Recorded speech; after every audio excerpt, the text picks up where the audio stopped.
আজকের PCC certificate কিভাবে আপনি অনলাইনে আবেদন করবেন সেটা নিয়ে আলোচনা করব। সবার প্রথম বলে রাখি যে এই পিসিসি সার্টিফিকেটটা কি।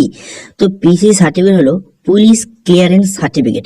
এটা কিন্তু যারা পাসপোর্ট তৈরি করেছে তারপরে কিন্তু এই সার্টিফিকেটটা আপনাকে অবশ্যই কিন্তু তৈরি করতে হবে। আপনি যদি ভারতের বাইরে কোনো রকম কাজে আপনি যেতে চান তখন কিন্তু পাসপোর্টের সঙ্গে সঙ্গে এই পুলিশ ক্লিয়ারেন্স সার্টিফিকেট কিন্তু অবশ্যই আপনার দরকার। তো এই সার্টিফিকেটটা তৈরি করার কারণ হচ্ছে আপনার নামে কোনো রকম পুলিশ কোনো রিপোর্ট নেই, বা আপনার নামে কোনোদিন কোনো কেস হয়নি, বা কোনো ডিটেল আপনার নামে কোনো রেকর্ড নেই, পুলিশ রিপোর্টে আপনার কোনো রিপোর্ট নেই। এর প্রুফ হিসাবে আপনার কিন্তু পুলিশ ক্লিয়ারেন্স সার্টিফিকেট কিন্তু অবশ্যই লাগবে। এটা ছাড়া কিন্তু আপনি ভারতের বাইরে কিন্তু যেতে কিন্তু পারবে না, ঠিক আছে। সেই জন্য পাসপোর্টটা যতটা গুরুত্বপূর্ণ, পুলিশ ক্লিয়ারেন্স সার্টিফিকেট এটাও কিন্তু খুবই গুরুত্বপূর্ণ। এই দুটো সার্টিফিকেট যদি থাকে তবে কিন্তু আপনি ভারতের বাইরে বা অন্য কোথাও আপনি যেতে কিন্তু পারবেন, ঠিক আছে। সেই জন্য কিন্তু পুলিশ ক্লিয়ারেন্স সার্টিফিকেট কিন্তু অবশ্যই দরকার। তো কিভাবে এটা অনলাইনে আবেদন করবেন সেটাও নিয়ে আলোচনা করব, এবং এটা আবেদন করতে কি কি ডকুমেন্ট লাগবে সেটাও নিয়ে আলোচনা করব। সমস্ত এর A to Z প্রসেস নিয়ে আজকের আলোচনা করব এবং সঙ্গে অনলাইন পদ্ধতি দেখাবো। সেই জন্য ভিডিওটা প্রথম থেকে শেষ পর্যন্ত অবশ্যই দেখবেন মনোযোগ সহকারে, এবং আমাদের চ্যানেলে প্রথমবার ভিড় করে গেলে আমাদের চ্যানেলটিকে সাবস্ক্রাইব করে রাখুন এবং পাশে থাকা বেল আইকনটিকে অন করে রাখুন, কারণ আমরা এরকম রিলেটেড নিত্য ভিডিও নিয়ে আসি। তো চলুন আজকে ভিডিওটা শুরু করা যাক। তো প্রথমত এই অ্যাপটা ডাউনলোড করবেন। এই অ্যাপটার লিঙ্ক কিন্তু ভিডিও ডেসক্রিপশনে দিয়ে দেবো, সেখানে গিয়ে কিন্তু এই অ্যাপটা ডাউনলোড করবেন।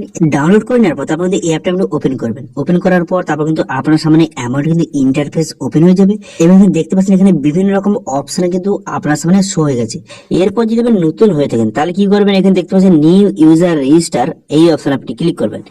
এই অপশনে ক্লিক করে দেওয়ার পর তারপর কিন্তু আপনার সামনে এমআরটি পেজ কিন্তু ওপেন হয়ে যাবে, ঠিক আছে। এমআরটি পেজ ওপেন হয়ে যাওয়ার পর এরপর আপনি কি করবেন, এখানে দেখতে পাচ্ছেন পাসপোর্ট অফিস, এই অপশনে কিন্তু আপনি ক্লিক করবেন। এই অপশনে ক্লিক করে দেওয়ার পর তারপর কিন্তু আপনার নিয়ার যে পাসপোর্ট অফিসটা এখান থেকে আপনি সিলেক্ট করে নেবেন। করে নেওয়ার পর তারপর আপনি কি করবেন, এখানে আপনার ফার্স্ট নাম বসিয়ে দেবেন, তারপর লাস্ট নাম বসিয়ে দেবেন, বসিয়ে দেওয়ার পর ডেট অফ বার্থ এখানে হারিয়ে বসিয়ে দেবেন, বসিয়ে দেওয়ার পর ইমেল আইডি বসিয়ে দেবেন। বসিয়ে দেওয়ার পর এখানে কি করবে, এখানে বলা হচ্ছে যে আপনি কি লগ ইন আইডি আপনার ইমেল আইডি আপনার লগ ইন আইডি হিসেবে ইউজ করতে চান, তাহলে কিন্তু ইয়েস বা এখানে নো করে দেবেন। করে দেওয়ার পর এই লগ ইন আইডি এখানে বসিয়ে দেবেন। যদি ইমেল আইডি হিসেবে ইউজ করতে চান তো ইমেল আইডি বসিয়ে দেবেন। বসিয়ে দেওয়ার পর এখানে চেক এলিজিবিলিটি অপশনে ক্লিক করবেন। ক্লিক করে দেওয়ার পর এটা অ্যাভেলেবেল আছে নাকি আপনি কিন্তু চেক করে নেবেন। তো দেখুন এই লগ ইন আইডিটা কিন্তু অ্যাভেলেবেল নেই, তো সেক্ষেত্রে আপনি কিন্তু এখানে লগ ইন আইডিটা চেঞ্জও কিন্তু করতে পারেন। এখান থেকে লগ ইনটা চেঞ্জ করে আপনি কিন্তু চেক এলিজিবিলিটি অপশনে ক্লিক করবেন পুনরায়। এখানে দেখে নেবেন যে এটা অ্যাভেলেবেল আছে নাকি, দেখতে পাচ্ছেন এটাও কিন্তু অ্যাভেলেবেল নেই। তো এইভাবে কিন্তু আপনি একটা একটা চেক করে নেবেন কোনটা অ্যাভেলেবেল আছে। তো দেখতে পাচ্ছেন এটা কিন্তু অ্যাভেলেবেল রয়েছে, ঠিক আছে। এবার এটা দেখে নেওয়ার পর এরপর আপনি কি করবেন, একটা পাসওয়ার্ড কিন্তু আপনাকে ক্রিয়েট করতে হবে। একটা পাসওয়ার্ড এখানে ক্রিয়েট করে নেবেন। সেই পাসওয়ার্ড এখানে কনফার্ম পাসওয়ার্ড সেটা কিন্তু আপনি বসিয়ে দেবেন, ঠিক আছে। এবং পাসওয়ার্ড পলিসি এখানে দেওয়া রয়েছে, এদিকে পলিসিটা দেখে সেই হিসাবে একটা পাসওয়ার্ড ক্রিয়েট করবেন এবং সেই পাসওয়ার্ড এখানে সঠিকভাবে কনফার্ম কিন্তু করে দেবেন। করে দেওয়ার পর এরপর দেখতে হিন্ট কোশ্চেন, এখানে কিন্তু আপনারা একটা কোশ্চেন কিন্তু সিলেক্ট করে নেবেন। কোশ্চেনটা সিলেক্ট করে নেওয়ার পর সেই কোশ্চেনের অ্যান্সার কিন্তু এখানে আপনি বসিয়ে দেবেন। এখানে হিন্ট অ্যান্সার এই অপশনে ক্লিক করে এখান থেকে আপনি কোশ্চেনের অ্যান্সার দিয়ে দেবেন। এবার এর ক্ষেত্রে সুবিধাটা কি হবে, কোনো কারো যদি পাসওয়ার্ড ভুলে যায় এই কোশ্চেনের মাধ্যমে সেই পাসওয়ার্ডটা রিকভার কিন্তু করতে পারবেন, ঠিক আছে। তারপর ক্যাপচাটা বসিয়ে এখানে সাবমিট বাটনে ক্লিক করবেন। সাবমিট বাটনে ক্লিক করে দেওয়ার সঙ্গে সঙ্গে এখানে তো আপনার রেজিস্ট্রেশনটা কমপ্লিট হয়ে গেল, এবং আপনার যে ইমেলটা দিয়েছিলেন সেই ইমেলটা এখানে লিঙ্ক পাঠানো হয়েছে। তো এইভাবে কিন্তু ইমেলটার লিঙ্ক আসবে। তো এই অপশনে কিন্তু ক্লিক করবেন। এখানে ক্লিক করার পর তারপর যে লিঙ্কটা দিয়ে রয়েছে নিচে যাবেন, নিচে যাওয়ার পর যে লিঙ্কটা দেওয়া রয়েছে এই লিঙ্কে কিন্তু আপনি ক্লিক করবেন। এই লিঙ্কে ক্লিক করে দেওয়ার সঙ্গে সঙ্গে তারপর কিন্তু আপনার যে সামনে নতুন একটি পেজ ওপেন হয়ে যাবে।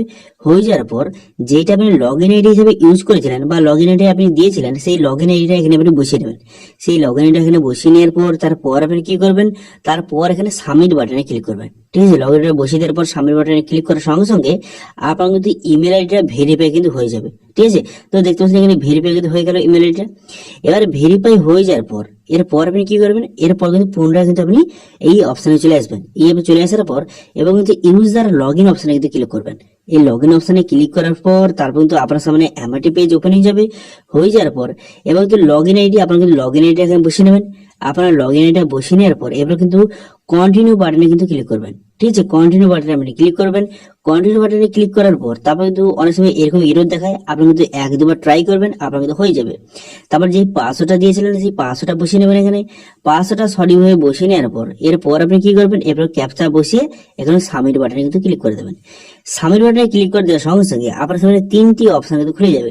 একটি দেখতে পাচ্ছেন এখান থেকে পাসপোর্টের জন্য অ্যাপ্লাই করতে পারবেন। এরপর দেখতে পাবেন পুলিশ ক্লিয়ারেন্স সার্টিফিকেটের জন্য অ্যাপ্লাই করতে পারবেন। তো পুলিশ ক্লিয়ারেন্স সার্টিফিকেটের জন্য অ্যাপ্লাই করার জন্য এই অপশনে কিন্তু আপনি ক্লিক করবেন। এই অপশনে ক্লিক করে দেওয়ার পর তারপর কিন্তু একটু লোডিং হবে। লোডিং হয়ে যাওয়ার পর আপনার সামনে কিন্তু এই ড্যাশবোর্ডটি কিন্তু ওপেন হয়ে যাবে। তো দেখতে পাবেন এইভাবে কিন্তু আপনার সামনে ড্যাশবোর্ডটি ওপেন হয়ে যাবে। এরপর কি করবেন, এখানে স্টেট, আপনার স্টেটটা কিন্তু এখান থেকে আপনি সিলেক্ট কিন্তু করে নেবেন। স্টেটটা এবং ডিস্ট্রিক্টটা সঠিকভাবে সিলেক্ট করতে হবে আপনাকে। স্টেটটা সিলেক্ট করে নেওয়ার পর তারপরে ডিস্ট্রিক্ট সিলেক্ট করে নেবেন। ডিস্ট্রিক্টটা সিলেক্ট করে নেওয়ার পর এরপর আপনি কি করবেন, এরপরে আপনি কিন্তু নেক্সট বাটনে ক্লিক করবেন। নেক্সট বাটনে ক্লিক করার পর তারপরে কি করবেন, এখানে কিন্তু কিছু ডিটেলস বসাতে হবে। প্রথমে এখানে পাসপোর্ট নাম্বার, আপনি কিন্তু পাসপোর্টে যে নাম্বারটা রয়েছে সেই নাম্বারটা বসিয়ে দেবেন। তারপরে কিন্তু কবে ইস্যু হয়েছে সেই ডেটটা বসিয়ে দেবেন। তারপরে কবে এক্সপায়ারি ডেটটা বসিয়ে দেবেন। বসিয়ে দেওয়ার পর কোন প্লেসে আপনি কিন্তু ইস্যুটা করেছিলেন সেটা কিন্তু বসিয়ে দেবেন। বসিয়ে দেওয়ার পর এরপর কিন্তু দুটো অপশন দেওয়া রয়েছে। প্রথমে এখানে দিতে হবে যে আপনি কোন জায়গায় যেতে চান, ঠিক আছে। আপনি যে পাসপোর্ট যে করেছেন, আপনি যে এই সার্টিফিকেট তৈরি করেছেন, এটা কিসের জন্য বা কোন জায়গায় যেতে চান সেই জায়গাটা আপনি সিলেক্ট করে নেবেন। কোথায় আপনি যেতে চান বা কাজ করতে বা কোনো কাজে, সেটা আপনি সিলেক্ট করে নেবেন। করে নেওয়ার পর তারপরে হচ্ছে এবার যে সবার শেষেরটা আপনি সিলেক্ট করতে হবে, সেটা হচ্ছে আপনি কি কাজের জন্য সেখানে যেতে চান। আপনি সেখানে থাকার জন্য সেখানে যাচ্ছেন, অথবা কোনো কাজের জন্য সেখানে যাচ্ছেন, অথবা কি কারণের জন্য, এখান থেকে সেটা কিন্তু সিলেক্ট কিন্তু অবশ্যই কিন্তু করতে হবে, ঠিক আছে। তো সেটা আপনি সিলেক্ট করে নেবেন এখান থেকে। আপনি যে কাজের জন্য হোক বা সেখানে থাকার জন্য হোক বা যেটা হয়, এখান থেকে সিলেক্ট করে নেবেন। করে নেওয়ার পর তারপরে কিন্তু নেক্সট বাটনে ক্লিক করবেন, ঠিক আছে। সমস্ত ডিটেলসটা সঠিকভাবে কিন্তু দেখে নেবেন একবার। দেখে নেওয়ার পর সমস্ত বসিয়ে দেওয়ার পর নেক্সট করে দিলেই তারপর কিন্তু আপনাকে অ্যাপ্লিক্যান্ট ডিটেলস কিন্তু এখানে বসাতে হবে। অ্যাপ্লিক্যান্ট ডিটেলস বসানোর জন্য প্রথমে কি করবেন, আপনার নামটা ফার্স্ট টাইম বসিয়ে দেবেন, তো লাস্ট টাইম বসিয়ে দেবেন। বসিয়ে দেওয়ার পর তারপরে কিন্তু এখানে মেল বা ফিমেল সিলেক্ট করে নেবেন। করে নেওয়ার পর প্লেস অফ বার্থ আপনাকে বসাতে হবে, তো কোথায় জন্মগ্রহণ করেছেন সেটা বসিয়ে দেবেন। বসিয়ে দেওয়ার পর আপনার ডেট অফ বার্থ, আপনার ডেট অফ বার্থ এখানে বসিয়ে নেবেন। বসিয়ে নেওয়ার পর তারপর দেখতে পাচ্ছেন আপনি যদি ইন্ডিয়ান সিটিজেন হয়ে থাকেন তাহলে কি করবেন, এখানে ইন্ডিয়া যদি জন্মগ্রহণ করে থাকেন তাহলে বার্থ এখানে সিলেক্ট করবেন। করে দেওয়ার পর তারপর আপনি কি করবেন, এখানে প্যান কার্ড নাম্বার বসিয়ে দিবেন, তারপরে ভোটার কার্ড নাম্বার বসিয়ে দিবেন। বসিয়ে দেওয়ার পর এখানে দেখতে পাচ্ছেন এমপ্লয়মেন্ট টাইপ, এখানে সিলেক্ট করে কিন্তু আপনার যে এমপ্লয়মেন্ট টাইপটা কিন্তু সিলেক্ট করবেন। আপনি কি কাজ করে এখানে সিলেক্ট করে নেবেন। করে নেওয়ার পর তারপরে কিন্তু ম্যারিটাল স্ট্যাটাস, আপনি বিবাহিত বা অবিবাহিত, এখান থেকে আপনি সিলেক্ট কিন্তু করে নেবেন। করে নেওয়ার পর তারপর আপনি কি করবেন, তারপর এখানে দেখতে পাচ্ছেন এডুকেশন কোয়ালিফিকেশন, আপনি কতদূর পড়াশোনা করছেন এখান থেকে সেটা সিলেক্ট করে নেবেন। করে নেওয়ার পর তারপরে কি করবেন, এখানে আধার কার্ড নাম্বার, এখানে আধার কার্ড নাম্বারটা বসিয়ে দিবেন। বসিয়ে দেওয়ার পর এখানে আই এগ্রি, এখানে ইয়েস বাটনে ক্লিক করবেন। ইয়েস বাটনে ক্লিক করে দেওয়ার পর তারপর কিন্তু নেক্সট বাটনে ক্লিক করে দেবেন, ঠিক আছে, বোঝা গেল। তো নেক্সট বাটনে ক্লিক করে দেওয়ার পর আবার স্যার নতুন একটা পেজ ওপেন হয়ে যাবে। এখানে কিন্তু আপনার ফাদার ডিটেলস কিন্তু বসাতে হবে, ঠিক আছে, ফ্যামিলি ডিটেলস বসাতে হবে। সেই জন্য কিন্তু ফাদার ফার্স্ট নেম বসিয়ে দেবেন, লাস্ট নেম বসিয়ে দেবেন। বসিয়ে দেওয়ার পর মায়ের ফার্স্ট নেম বসিয়ে দেবেন, লাস্ট নেম বসিয়ে দেবেন। তারপর গার্ডিয়ানের নামটা বসিয়ে দেবেন। তারপর গার্ডিয়ান যদি আমার বাবা হয় তাহলে বাবার এখানে ফার্স্ট নেম বসিয়ে দেবেন, তারপরে লাস্ট নেম বসিয়ে এখানে কিন্তু নেক্সট বাটনে মানে ক্লিক করবেন, ঠিক আছে। সবগুলো সঠিকভাবে কিন্তু বসিয়ে দিবেন। সবগুলো সঠিকভাবে বসিয়ে দেওয়ার পর তারপর নেক্সট বাটনে আপনি ক্লিক করবেন। নেক্সট বাটনে ক্লিক করে দেওয়ার পর তার মধ্যে অ্যাড্রেস ডিটেলস আপনাকে বসাতে হবে। সেই জন্য কি করবেন, এখানে পুরো অ্যাড্রেসটা বসিয়ে দেবেন। বসিয়ে দেওয়ার পর আপনার ভিলেজ, টাউন, সিটির নামটা বসিয়ে দেবেন। তারপরে কিন্তু স্টেট, ডিস্ট্রিক্ট দেওয়া রয়েছে। এরপর কিন্তু পুলিশ স্টেশন, এখান থেকে পুলিশ স্টেশন নামটা কিন্তু সিলেক্ট করে নেবেন। নেওয়ার পর তারপরে পিনকোড নাম্বারটা বসিয়ে দেবেন। পিনকোড নাম্বারটা বসিয়ে দেওয়ার পর তারপরে কিন্তু মোবাইল নাম্বার, আপনি কিন্তু মোবাইল নাম্বারটা এখানে সঠিক বসিয়ে দেবেন। বসিয়ে দেওয়ার পর ইমেল আইডি বসিয়ে দেবেন। বসিয়ে দেওয়ার পর এবারে পার্মানেন্ট অ্যাড্রেস যদি থেকে থাকে তাহলে ইয়েস করবেন। এখানে ইয়েস করে দেওয়ার পর তারপরে আপনি উপরে যে অ্যাড্রেসটা দিলেন সেটাই কি আপনার পার্মানেন্ট অ্যাড্রেস, তো এখানে ইয়েস অথবা নো করবেন, ঠিক আছে। এখানে ইয়েস বাটনে ক্লিক করে দেওয়ার পর তারপরে কিন্তু নেক্সট বাটনে ক্লিক করে দেবেন। নেক্সট বাটনে ক্লিক করে দেওয়ার পর তারপর কিন্তু আপনার সামনে এমআইডি পেজ কিন্তু ওপেন হয়ে যাবে। এখানে কিন্তু ওকে করে দেবেন, ঠিক আছে। এখানে ওকে করে দেওয়ার পর আপনার সামনে কিন্তু পুনরায় নতুন একটি পেজ কিন্তু ওপেন হয়ে যাবে। হয়ে যাওয়ার পর তারপরে আপনার নামে কোনো যদি পুলিশের কোনো থাকে, রেকর্ড থাকে, আপনার নামে যদি কোনো কেস থাকে বা কোনো যদি পুলিশের কাছে কোনো রেকর্ড থাকে তাহলে কিন্তু সেখানে ইয়েস করবেন। অথবা এখানে যদি কোনো পুলিশ রিপোর্ট না থাকে তাহলে কিন্তু এখানে সবগুলো নো করে দেবেন। করে দেওয়ার পর তারপর নেক্সট করে দেবেন, ঠিক আছে। নেক্সট করে দেওয়ার পর তারপরে কি করবেন, এখানে প্লেস, আপনার প্লেসটা কিন্তু বসিয়ে নেবেন। আপনার প্লেসটা বসিয়ে নেওয়ার পর তারপর এখানে আই এগ্রি অপশনে ক্লিক করার পর এখানে প্রথম আপনি কি করবেন, এখানে প্রথমত সেভ ডিটেলস করতে হবে, ঠিক আছে। প্রিভিউ ফর্ম করার আগে আমি এখান থেকে প্রিভিউ ফর্ম যদি আমি করি তাহলে কিন্তু এইভাবে দেখাচ্ছে যে প্রথমে আপনার কিন্তু সেভ ডিটেলস কিন্তু করতে হবে। তো তারপরে সেভ ডিটেলস করার জন্য তো সেভ ডিটেলস অপশনে ক্লিক করার সময় দেখতে পাচ্ছেন এই ডিটেলসগুলি সেভ হয়ে গেল। ডিটেলসটা সেভ হয়ে যাওয়ার পর তারপর নিচে দিকে আসবেন। নিচে দিকে আসার পর এখানে আই এগ্রি অপশনে ক্লিক করার পর প্রিভিউ ফর্ম অপশনে ক্লিক করবেন। এই প্রিভিউ ফর্ম অপশনে ক্লিক করলে সমস্ত প্রিভিউটা আপনি কিন্তু দেখে নেবেন, একবার সঠিকভাবে দেখে নেবেন। দেখে নেওয়ার পর তারপরে কিন্তু পুনরায় এখানে আই এগ্রি অপশনে ক্লিক করে সাবমিট বাটনে ক্লিক করবেন। সাবমিট বাটনে ক্লিক করার সময় দেখতে পাচ্ছেন আপনার অ্যাপ্লিকেশনে কিন্তু সাকসেসফুলি ভাবে সাবমিট হয়ে গেল। সাবমিট হয়ে যাওয়ার পর তারপরে আপনি কি করবেন, তারপরে এখানে দেখতে পাচ্ছেন ভিউ সেভ অ্যাপ্লিকেশন অপশনে ক্লিক করলে কিন্তু আপনি অ্যাপ্লিকেশন যেটা সেভ করেছেন সেটা কিন্তু শো হবে। এই অ্যাপ্লিকেশনটা শো হয়ে যাওয়ার পর এরপরে থ্রি ডট অপশনে কিন্তু ক্লিক করবেন। থ্রি ডট অপশনে ক্লিক করার পর এখানে ভিউ অ্যাপ্লিকেশন ডিটেলস অপশনে ক্লিক করে এখানে কিন্তু অ্যাপ্লিকেশন ডিটেলসটা আপনি কিন্তু চেক করতে পারবেন, ঠিক আছে। তো সেই জন্য এই অপশনে ক্লিক করে অ্যাপ্লিকেশন ডিটেলস চেক করতে পারবেন। তারপরে পে শিডিউল অপশনে ক্লিক করে অ্যাপয়েন্টমেন্ট বুক করতে পারবেন। এখানে ট্র্যাক পেমেন্ট স্ট্যাটাস দেখতে পারবেন এবং কিন্তু এখানে সাপোর্টিং ডকুমেন্টস কিন্তু আপলোডও কিন্তু করতে পারবেন, ঠিক আছে।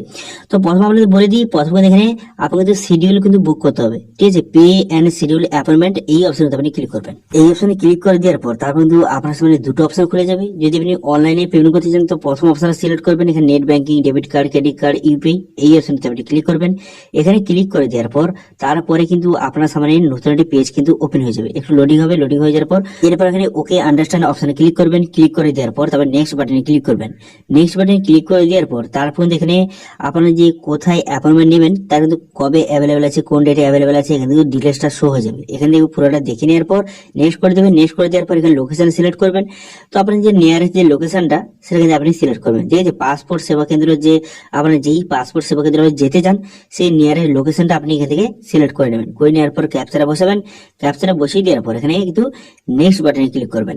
নেক্সট বাটনে ক্লিক করে দেওয়ার পর তারপর কিন্তু আপনারা দেখতে পাচ্ছেন এখানে 500 টাকা কিন্তু কাটবে। এই দেখতে পাচ্ছেন এখানে অ্যাপ্লিকেশন ফি কিন্তু 500 টাকা। 500 টাকা আপনাকে কিন্তু পেমেন্ট কিন্তু করতে হবে। পেমেন্টটা করে দেওয়ার পর তারপরে একটা ডেট কিন্তু আপনাকে এখানে সিলেক্ট করতে হবে, ঠিক আছে। তো এই পেমেন্টটা হয়ে যাওয়ার পর তারপর কিন্তু একটা ডেট বেরোবে, সেই কোন ডেটে আপনি যেতে চান, যে ডেট অ্যাভেলেবেল আছে সেই ডেটে কিন্তু আপনি কিন্তু সিলেক্ট কিন্তু করবেন। সিলেক্ট করার পর একটা রিসিভ কপি আপনাকে জেনারেট হয়ে যাবে, ঠিক আছে। পেমেন্টটা করে দেওয়ার পর ডেটটা আপনি সিলেক্ট করে নেওয়ার পর রিসিভ কপি জেনারেট হয়ে যাবে।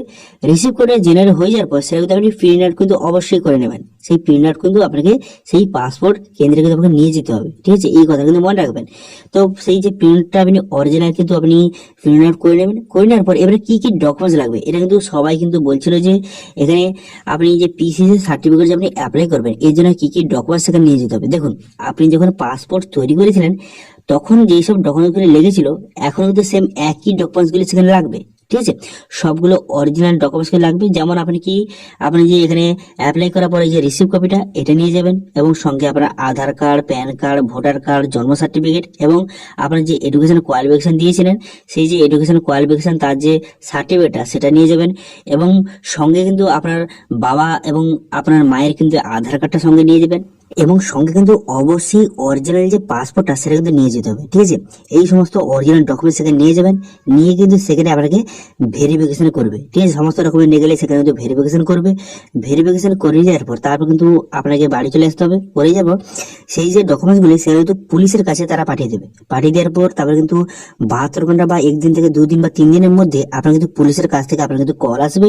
কল আসার পর তারপর কিন্তু সেই পুলিশ স্টেশন আপনাকে ভিজিট করতে হতে পারে অথবা সেখানে কলে কিন্তু আপনাকে সমস্ত ডিটেলস জেনে নেবে। যেমন আপনার নামে কোনো আগে কোনো রিপোর্ট ছিল নাকি বা তারা সবগুলো ডিটেলস চেক করবে। তারপর সবকিছু ঠিকঠাক থাকে তারপর কিন্তু 7 থেকে 10 দিনের মধ্যে পোস্টের মাধ্যমে আপনার কিন্তু এই যে সার্টিফিকেটটা, পুলিশ ক্লিয়ারেন্স সার্টিফিকেটটা এটা কিন্তু আপনার বাড়িতে কিন্তু চলে আসবে, ঠিক আছে। তো এটা হচ্ছে ফুল প্রসেস। এবার পুলিশ যদি ফোন করে সেই পুলিশ স্টেশনে আপনাকে ভিজিট করতে হয় তখন কিন্তু আপনি সমস্ত যে অরিজিনাল ডকুমেন্টসগুলি যেগুলো আপনি পাসপোর্ট অফিসে নিয়ে গেছিলেন সেই অরিজিনাল ডকুমেন্টসগুলি সেখানেও কিন্তু আপনি নিয়ে যাবেন, ঠিক আছে। সেখানে নিয়ে গেলে তারাও কিন্তু ভেরিফিকেশন করবে। তো এইসব ভেরিফিকেশন করে দেওয়ার পর তারপর কিছুদিনের মধ্যে 7 থেকে 10 দিনের মধ্যে পোস্টের মাধ্যমে এই সার্টিফিকেট আপনার বাড়িতে চলে আসবে। তারপরে আপনি সেটা বিভিন্ন কাজে ইউজ করতে পারবেন, ঠিক আছে। তো এটা ছিল আজকে ভিডিওর আপডেট। ভিডিও যদি ভালো লেগে থাকে তাহলে ভিডিওটাকে লাইক করে দেবেন এবং ভিডিও কিন্তু বন্ধুর সঙ্গে শেয়ার করে দেবেন এবং আমাদের চ্যানেলে প্রথমবার ভিজিট করতে গেলে আমাদের চ্যানেলটিকে সাবস্ক্রাইব করে রাখুন এবং পাশে থেকে বেল আইকনটিকে অন করে রাখুন, কারণ আমরা এরকম রিলেটেড নিত্য ভিডিও নিয়ে আসি। আজকে ভিডিওটা এই পর্যন্তই, দেখা হচ্ছে নেক্সট ভিডিওতে। Thank you.